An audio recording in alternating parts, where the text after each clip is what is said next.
ce que vous entendez là, ce que vous avez écouté attentivement, c'était un groupe SX. Et dans ce groupe, il y avait une charmante demoiselle, FX, c'est ça, j'adore, on me fait des signes, on me fait... Ça c'est Z comme Zon. ZX. Le mec qui n'y connaît strictement rien. Ah, F.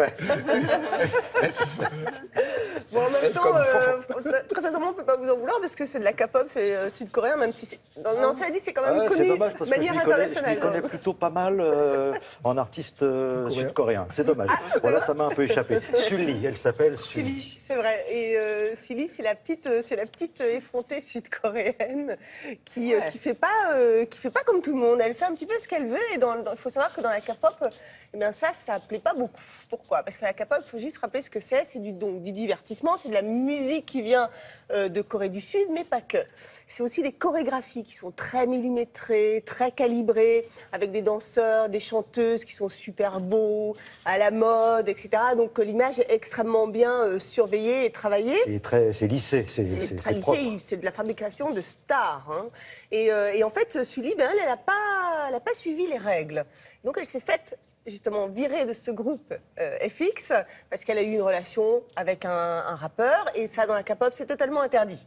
Ensuite, elle s'est mise sur Instagram en posant avec des petites postures assez osées, hein, voilà. Et ça aussi, ça n'a pas trop plu. Et pourtant, vous allez me dire, les petites starlettes de la K-pop font beaucoup ça. Mais elle, la différence, c'est qu'elle gère elle-même son image. Elle s'en occupe elle-même. Et ça, c'est très mal vu. Je vous rappelle, on est en Corée du Sud. La Corée du Sud, les femmes sont un petit peu mises à l'écart, on est bien d'accord. Et en plus, les personnalités publiques doivent être un modèle. Donc ça, forcément, ça ne plaît pas beaucoup. Regardez.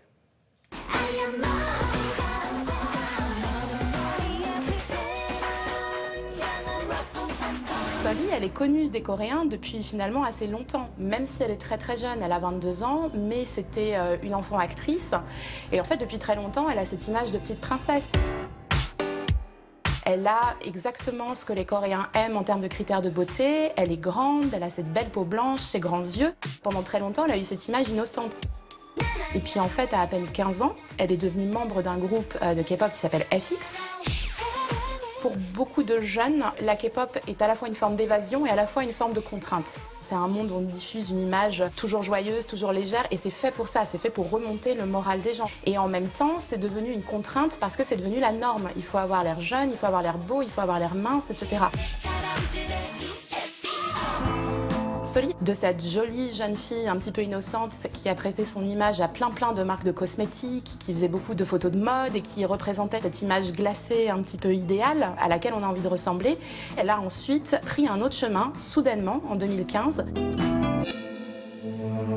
Elle a commencé à subvertir drastiquement son image en quittant ce groupe et elle a commencé à faire un petit peu ce qu'elle voulait. Elle ne se montre pas jolie, elle ne se montre pas sous son meilleur jour, elle ne met pas de maquillage nécessairement. Elle a aussi montré des photos de son intimité amoureuse. Et effectivement, encore une fois, dans la K-pop, il est impératif de vraiment ne pas montrer son intimité, de se montrer humble. Donc, elle apparaît un peu comme quelqu'un d'excentrique qui ne rentre pas dans les codes. Et quand on ne rentre pas dans les codes, en Corée, quand même une société qui reste normative, on est très vite classé dans la catégorie folle. Elle fait un bad buzz en ce moment. Et finalement, le bad buzz, c'est quand même encore du buzz. Donc effectivement, elle reste populaire. Elle plaît aussi à une certaine partie de la population qui commence à en avoir aussi un petit peu marre de toutes ces normes qu'il faut respecter. Donc son attitude, elle est rafraîchissante et finalement, elle traduit aussi une certaine forme de ras-le-bol sociétal. Bon, Marie, c'est quoi le futur pour cette jeune fille qui a quand même un sacré caractère? Oui, c'est le moins qu'on puisse dire. Mais elle a tout simplement envie de devenir une actrice, donc de vraiment laisser complètement tomber tout ce qui est K-pop. De toute façon, elle est une persona non grata, je pense, aujourd'hui. Et vraiment de se consacrer à cela. Elle gère très très bien sa carrière, puisque là, elle a des petits rôles dans des séries. Et les séries aussi, drama, cartonnent aussi en Corée du Sud. Donc je ne m'inquiète pas trop pour elle, on va dire ça. C'est vrai qu'on sent. Hein, vous avez senti l'inquiétude qui, quand même. Oui, il y avait quand même une grosse inquiétude, On s'est dit, surtout bon, quand on l'a vu. Pour Soprano, on n'était Ouais. pas soucieux, on s'est dit Et ça là, va plutôt bien. Ouais, Et pour Sully, on s'est dit, mais Sully, qu'est-ce qu'elle va on devenir? va l'aider Oh. parce qu'elle a quand même 23 ans, quoi. Oui, Bon, 23 on ans. était Si même elle prêt à passe. se mobiliser. Oui, c'est ça. Si elle passe ici un jour, hein, du côté de Paris, du côté du jeu. Eh bien, justement, tiens, vous parlez de Oui. Paris. Regarde, Quelle transition. Quelle transition incroyable. Il y a un groupe, alors c'est le groupe, le boys band le plus célèbre de la K-pop. C'est BAP, c'est les Best Absolute Perfect. C'est un petit groupe comme ça, de petits mecs très, très mignons qui vont jouer donc au Zénith à Paris. C'est le 3 mai 2017. Je pense que tous les fans sont déjà au courant. Et on y sera. On ira ensemble. Marido, ça te dit aussi. pour la tribune. Voilà. Et moi, non, moi, Non, je sais pas. Moi, j'ai fait un truc qu'il fallait pas, je ne peux pas venir avec vous. Ta piscine. On verra. Non, mais j'ai peut-être un autre truc pour vous. C'est un festival de 2 jours, le 20 et le 21 mai à Lyon. Et ça s'appelle le Korea Day. C'est là, c'est toute la culture de Corée du Sud. Voilà. Bon, Sud-Coréen. eh ben voilà. Si vous voulez plus de renseignements, vous allez sur le site Télématin. Merci beaucoup.